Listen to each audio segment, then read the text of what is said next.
Estamos de volta com o nosso programa Visão Social. E olha, Adriano Cipriano, de Vitória da Conquista, ele diz o seguinte: Allan Kardec, em Obras Póstumas, no capítulo Teoria do Belo, fala que a beleza do negro é relativa e que isso representa a não evolução espiritual deles. Na sua opinião, Kardec estava sendo preconceituoso e racista? Não seria uma questão não só cultural, como também o respaldo da ciência daquela época que observava o estado primitivo dos povos africanos escravizados nas Américas? Passados 158 anos, a desigualdade entre as raças e o conceito totalmente modificado? Qual a explicação para essa teoria do codificador? Adriano, primeiro vamos bem situar como você colocou. Foi a opinião de Allan Kardec. Não foi a opinião dos espíritos a uma pergunta de Allan Kardec. Foram ilações de Allan Kardec. O que é que eu acho? Acho que foi preconceituosa. Não é? Você não reproduziu, ele chega a falar das expressões grosseiras que evidenciam a inferioridade. Não é? Ele chega a dizer isso. Deixa eu ver se eu localizo aqui.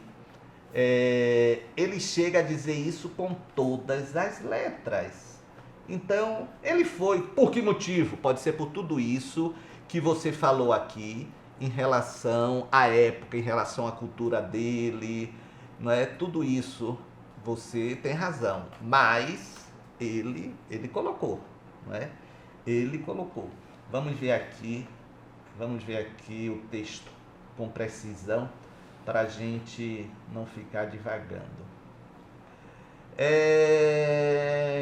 Aqui.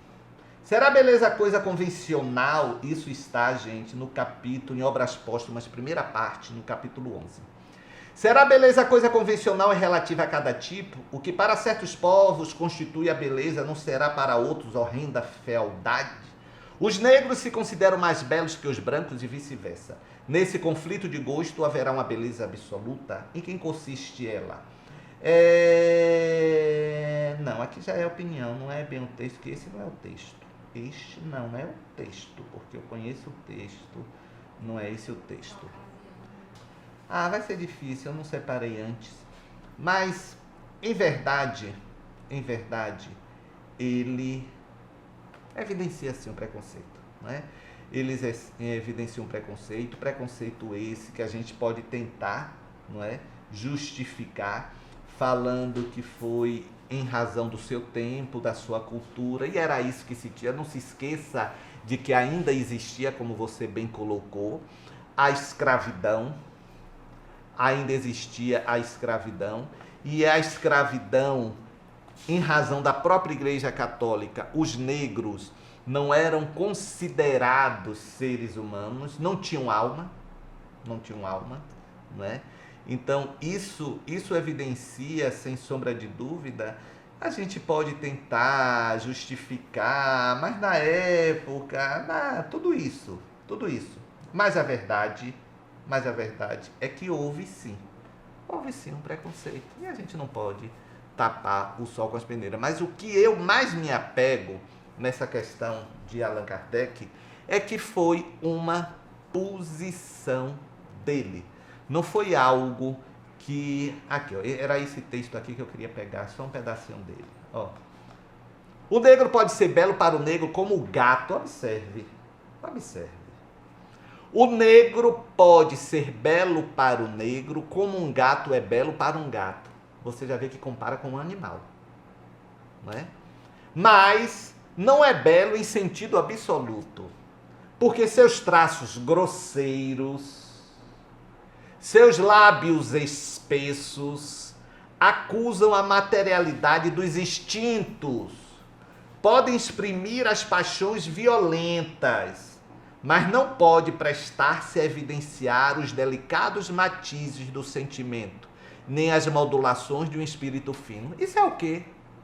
Puro preconceito.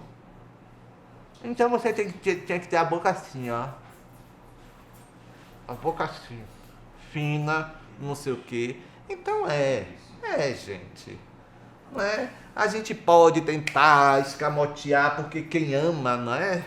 Justifica o que se ama, não é? Neide, Não é Neide seu nome. Neidia. Nídia. Neidia. Eu só botei na minha cabeça Neide. Neidia. Neidia. Que é a mulher do meu diretor aqui. Deve achar ele lindo. E o bicho é feio, vocês não têm nem ideia. Sabe? Mas deve achar ele um amor. Eu fico olhando, ele fica trabalhando, ela fica olhando assim, ele. Chega, fica assim. Chega, fica assim. Né? Então é isso. Quem ama se justifica, mas a verdade é esta. A verdade é esta. Thaís Vieira, de Araçoiaba, nunca ouvi falar, Pernambuco. No passado era muito comum atos preconceituosos serem vistos como normais pela sociedade. E mais pessoas continuam agindo do mesmo jeito, do mesmo padrão, com preconceito contra tudo que não é convencional. O que podemos fazer para mudar as atitudes e crenças dessas pessoas?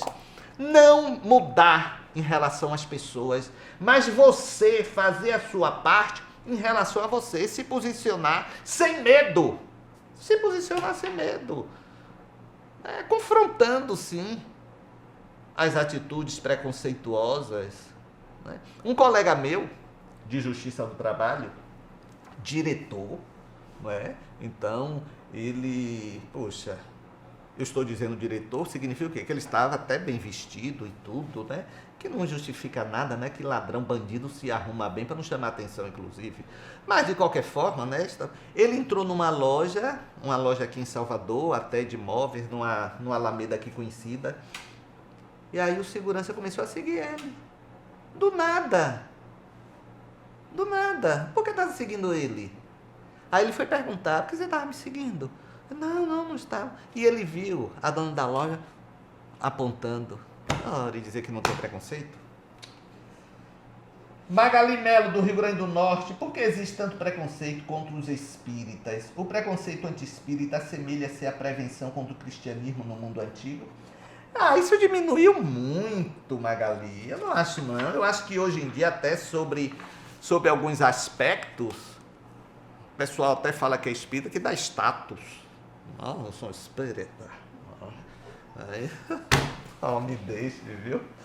Me deixe. Mas é. Tá entendendo? Olha, quem sofre preconceito mesmo, em perseguição, são os candomblecistas, o pessoal de candomblé, esse sofre mesmo. E o dia da contra a intolerância religiosa, que é 21 de janeiro, foi homenagem à mãe de uma amiga minha, que é uma Ealorixá, uma mãe de santa aqui de Salvador. A mãe dela sofreu violência moral de um grupo da igreja pentecostal. Olha, gente, eu vou ficando por aqui. Vocês me queiram bem porque não custa nada, só vai fazer bem o seu coração. Agora, se não quiser bem também, olha, eu não estou nem aí. Porque eu me posiciono. Eu me posiciono. Você se posiciona? Pense nisso. Até a próxima. Tchau, tchau. Fiquem em paz.